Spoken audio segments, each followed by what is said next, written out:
Hello students, I am Disha Songara and today we will discuss about connective tissue and also nervous tissue. So firstly हम देखने वाले हैं connective tissue. Connective tissue में क्या है, तो ये एक कनेक्शन को प्रोवाइड करता है, ठीक है। इसीलिए इसका नाम क्या है, कनेक्टिव टिश्यू। मोस्टली ये कहाँ देखा जाता है, तो जैसे मान लीजिए ये एपिथेलियल टिश्यू, ठीक है। देन ये क्या हो गई, बेसमेंट मेम्ब्रेन। तो इसके नीचे इसको सपोर्ट कौन करेगा, तो ये कनेक्टिव टिश्यू, ठीक है। मेन वर्क ही क्या है इसका, कनेक्शन करना, ठीक है। और ये most abundant and most diverse tissue होती है बॉडी की। इसमें क्या क्या आ सकता है, तो बोन होती है, ब्लड होती है, फेट टिश्यू और सो ऑन। और इसका मेन फंक्शन क्या है, तो ये बाइंडिंग करती है, स्ट्रक्चरल सपोर्ट करती है, प्रोटेक्शन करती है, ट्रांसपोर्ट करती है एंड ऑल्सो इंसुलेशन, ठीक है। और ये कहाँ मिलती है, तो बॉडी के सारे ऑर्गन्स में, ठीक है। और ये क्या करती है, तो स्पेशलाइज्ड टिश्यू को सपोर्ट करने का वर्क करती है, कौन, कनेक्टिव टिश्यू, ठीक है। और fibroblast, fat cell, macrophages, leukocytes and mast cell, ये सब क्या है, जो स्पेशलाइज्ड टिश्यू को सपोर्ट करती है, ठीक है। वही कनेक्टिव टिश्यू है। देन इसके टाइप्स, तो टाइप्स में क्या क्या है, loose connective tissue, dense connective tissue, specialised connective tissue, ठीक है। तो फर्स्ट हम देखेंगे लूज कनेक्टिव टिश्यू। तो सबसे पहले लूज कनेक्टिव टिश्यू क्या है, तो the matrix is semi solid with many fibroblast and some fat cells, adipocytes, mast cell, macrophages widely separated by elastic and collagen fiber। Means loose connective tissue से आपको क्या समझ में आ रहा है कि ये कैसे अरेंज होगी, लूजली अरेंज होगी, ठीक है। जैसे इस डायग्राम में बताया गया है, ये सारे कैसे हैं, लूजली अरेंज्ड है, fibroblast, collagen fibre, adipocytes, elastic fibre, ठीक है। तो ये किस टाइप से आपको दिख रहे हैं, लूजली अरेंज। देन ये ऑलमोस्ट एवरी पार्ट में, बॉडी के हर मतलब एवरी पार्ट में मिलता है, ठीक है। और ये क्या प्रोवाइड करता है, तो इलास्टिसिटी एंड टेंसिल स्ट्रेंथ को प्रोवाइड करता है, कौन, कनेक्टिव टिश्यू, ठीक है, लूज कनेक्टिव टिश्यू। फिर एग्जाम्पल क्या है इसमें, it connects and support other tissue. Means ये कनेक्ट करके रखता है और सपोर्ट करता है अदर टिश्यूज़ को, किसके नीचे, तो अंडर द स्किन, ठीक है, skin and between muscles, muscles के बीच में भी, और ब्लड वेसल्स और नर्व्स के आसपास भी, ठीक है। देन अब इसमें भी टाइप्स है, टाइप्स क्या है इसमें, तो एरियोलर एंड एडिपोज, ठीक है। तो एरियोलर में क्या क्या आता है, तो फाइब्रोब्लास्ट, ठीक है। तो फाइब्रोब्लास्ट क्या है, तो ये भी मोस्ट अबंडेंट कनेक्टिव टिश्यू। ये क्या करती है, फाइबर प्रोवाइड करती है। तो फाइबर से क्या होगा, फाइबर से गुच्छे जैसे बन जाएंगे, तो उससे क्या होगा कि एक कनेक्शन बनेगा, ठीक है।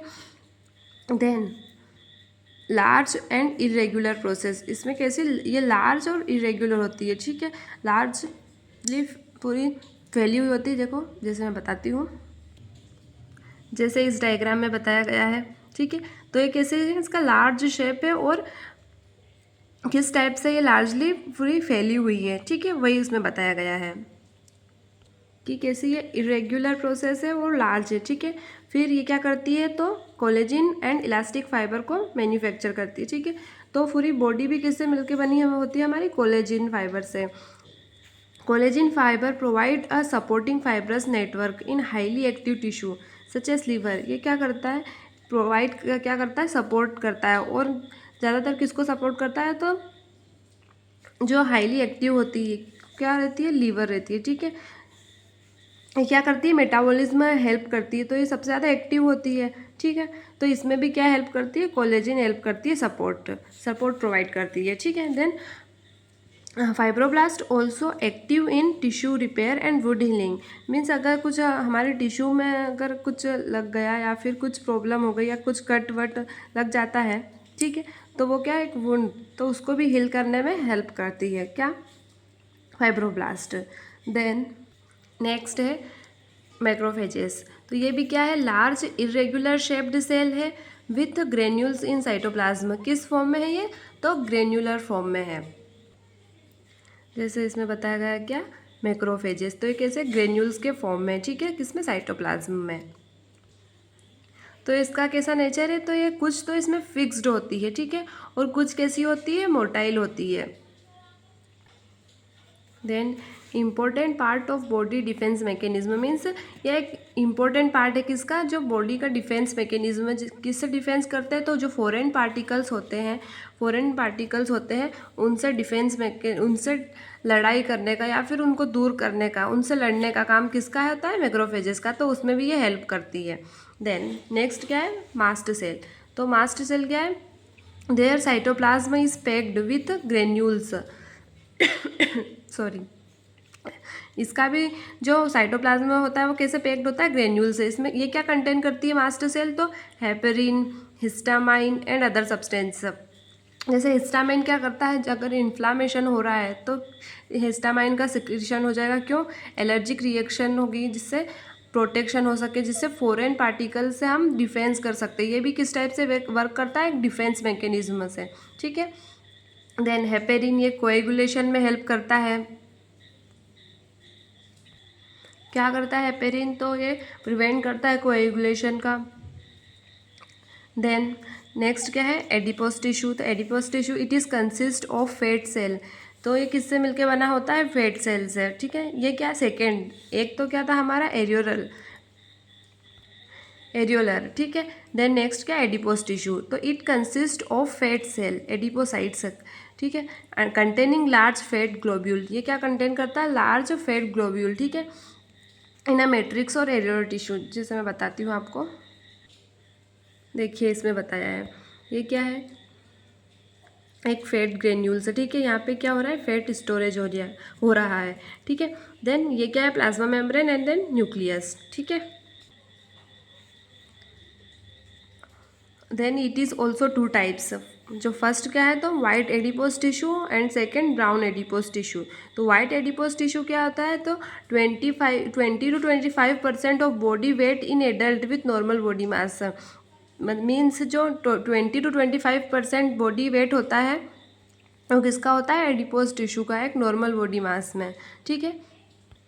और ये मोर किस में होता है, तो जो ओबेस पीपल होते हैं, थोड़े तगड़े से मोटे से होते हैं, उनमें ज़्यादा होता है। और जो less in who are underweight, जो अंडरवेट होते हैं उनमें थोड़ा कम होता है उसका। और इसका फंक्शन क्या है, तो ये स्टोरेज करता है किसको, केमिकल एनर्जी को। मीन्स जैसे नॉर्मली तो हमारा क्या, ग्लूकोज ब्रेक डाउन होता है और एनर्जी मिलती है, लेकिन मान लीजिए अगर हम फास्ट वगैरह करने लग जाए, डाइटिंग पे आ जाए, देन फिर क्या होगा, तो हमारी जो ये स्टोर होगा जो एडिपोस टिश्यू, इसमें से हमको एनर्जी मिलने लगेगी, तो उसको क्या बोलते हैं, केमिकल एनर्जी, ठीक है। देन सेकंड क्या था हमारा, ब्राउन एडिपोस टिश्यू। तो इसमें क्या होता है, मोर माइटोकॉन्ड्रिया होता है और मोर एक्सटेंसिव कैपिलरीज नेटवर्क होती है, किससे, तो वाइट एडिपोस टिश्यू से ज़्यादा होता है। इसमें क्या, माइटोकॉन्ड्रिया और एक्सटेंसिव कैपिलरी नेटवर्क ज़्यादा होता है, ठीक है। देन सेकंड क्या आ गया हमारा, डेंस कनेक्टिव टिश्यू। फर्स्ट क्या था हमारा, लूज कनेक्टिव टिश्यू। सेकंड क्या आ गया है, ये डेंस कनेक्टिव टिश्यू। तो लूज कनेक्टिव टिश्यू में क्या था कि वो लूजली अरेंज थे। अब डेंस कनेक्टिव टिश्यू में क्या है कि डेंसली अरेंज्ड है, ठीक है। एक डायग्राम से समझाती हूँ मैं आपको। जैसे इसमें देख रहे हैं कैसे डेंसली अरेंज है, ठीक है। ये collagen fibres and fibrocytes and elastic fibres भी किस तरह से डेंसली अरेंज है, ठीक है। Then it contain more fibres and fewer cell than loose connective tissue. Means इसमें क्या होता है, तो फाइबर ज़्यादा होते हैं और सेल्स कम होती। किससे रिलेटेड कर रहे हैं इससे, तो लूज कनेक्टिव टिश्यू से रिलेट कर रहे हैं, ठीक है। देन इसमें कितने टाइप्स है, तो इसमें भी 2 टाइप्स है, dense regular and dense irregular, ठीक है। तो डेंस रेगुलर और इरेगुलर को भी मैं पहले डायग्राम से समझाती हूँ, ठीक है। ये देखिए ये कैसा है, रेगुलर, एकदम रेगुलरली अरेंज है। ये क्या हो गया, डेंस रेगुलर। लेकिन अब डेंस इरेगुलर देखिए, तो ये किस टाइप से, कुछ इधर जा रहे हैं तो कोई इधर जा रहा है, कोई इधर जा रहे हैं, ठीक है। कोई भी अरेंजमेंट ठीक से नहीं, किसका, कोलेजिन फाइबर का। तो ये क्या हो गया हमारा, डेंस इरेगुलर, एंड ये क्या हो गया हमारा, डेंस रेगुलर, ठीक है। देन हम नोट्स में देख लेते हैं। तो डेंस रेगुलर में क्या है, कोलेजिन फाइबर प्रेजेंट इन रो, किसमें, जैसे अब मैंने आपको डायग्राम में बताया था कैसे प्रेजेंट होते हैं, ये रो में प्रेजेंट होते हैं। जैसे टेंडन हो गया एग्जाम्पल, ठीक है। देन जो डेंस इरेगुलर है तो collagen fibre arrange in irregular form, ठीक है। और ये मेनली कहाँ देखा जाता है तो स्किन में, ठीक है। देन थर्ड क्या है, स्पेशलाइज्ड कनेक्टिव टिश्यू। फर्स्ट क्या था हमारा, loose connective tissue, and then फिर डेंस कनेक्टिव टिश्यू, और थर्ड क्या है, स्पेशलाइज्ड कनेक्टिव टिश्यू। तो स्पेशलाइज्ड कनेक्टिव टिश्यू में फर्स्ट एग्जांपल क्या है, कार्टिलेज। तो कार्टिलेज कैसा होता है, सॉलिड एंड पेलिएबल, ठीक है।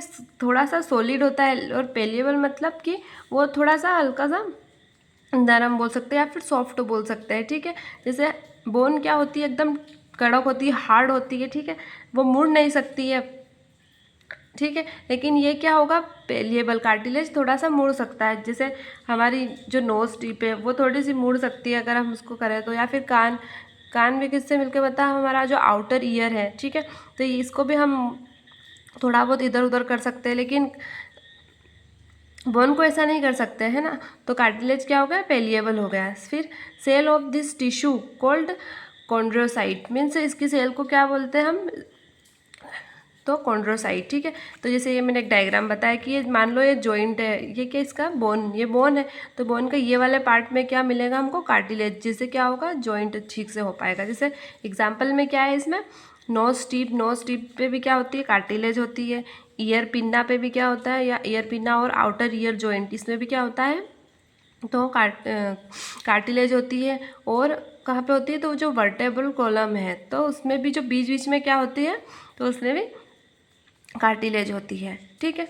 देन बोन, बोन जैसे अभी मैंने बताया था, ये क्या होती है, नॉन पेलिएबल होती है, मीन्स इसमें ये कोई मुड़ती उड़ती नहीं है, ये जैसी है वैसी ही रहेगी। कैसी रहती है, हार्ड रहती है, ठीक है। और हार्ड रहती है तो इसमें क्या रहता है, rich in calcium and collagen fibre, ठीक है, कैल्शियम रिच होती है ये। और इसका मेन वर्क क्या है, तो main it provide structural frame to the body, ये क्या करती है, एक स्ट्रक्चरल फ्रेम प्रोवाइड करती है बॉडी को, ठीक है। इससे एक स्ट्रक्चर दिखता है बॉडी, एक ह्यूमन बॉडी का एक स्ट्रक्चर दिखता है, या फिर कोई और बॉडी भी दिखती है तो उसका स्ट्रक्चर किससे किसकी हेल्प से दिखता है, तो बोन की हेल्प से, ठीक है। और इसकी सेल को क्या बोलते हैं हम, ऑस्टियोसाइट्स। देन लास्ट वन क्या है, ब्लड, ठीक है। तो ब्लड क्या है, फ्लूइड कनेक्टिव टिश्यू, ठीक है। ये अकेला ऐसा है क्या है, जो फ्लूइड फॉर्म में होता है। इसमें क्या होते हैं फिर प्लाज्मा, आरबीसी, डब्ल्यूबीसी, प्लेटलेट्स, ठीक है। इन सबको और मैं आगे डिस्क्राइब भी करूँगी नेक्स्ट लेक्चर्स में।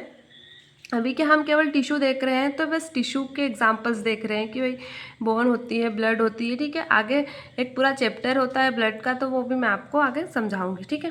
देन नेक्स्ट लास्ट हमारी कौन सी टिश्यू बची है, तो नर्वस टिश्यू। तो नर्वस टिश्यू क्या है, तो ये मेन टिश्यू है किसकी, हमारे नर्वस सिस्टम की मेन टिश्यू क्या है, नर्वस टिश्यू, ठीक है। तो ये क्या, monitor and regulate the function of body. Nervous tissue का काम क्या है, तो ये मॉनिटर करती है और रेगुलेट करती है बॉडी के फंक्शन को। और ये किससे मिल, कौन सी सेल होती है इसमें, तो नर्व सेल होती है और न्यूरॉन्स बोल सकते हैं, और गैलियल सेल, ठीक है। ये किसमें होती है, मतलब ये किससे मिलकर बनी होती है, तो नर्वस टिश्यू से। और इसका वर्क क्या होता है, तो ये ट्रांसमिट करती है क्या, नर्व इम्पल्स, और जो न्यूट्रिएंट जो न्यूरॉन्स को मिलने वाले होते हैं वो कौन प्रोवाइड करती है, तो नर्वस टिश्यू, ठीक है। इसका भी एक अलग से पूरा लेक्चर है, तो इसको हम पूरे एक लेक्चर में समझेंगे, ठीक है। और अगर आपको कोई प्रॉब्लम हो या फिर कुछ और दिक्कत वगैरह हो, या नोट्स की कोई और दिक्कत हो, तो प्लीज़ मुझे कमेंट करके बताएं। Thank you.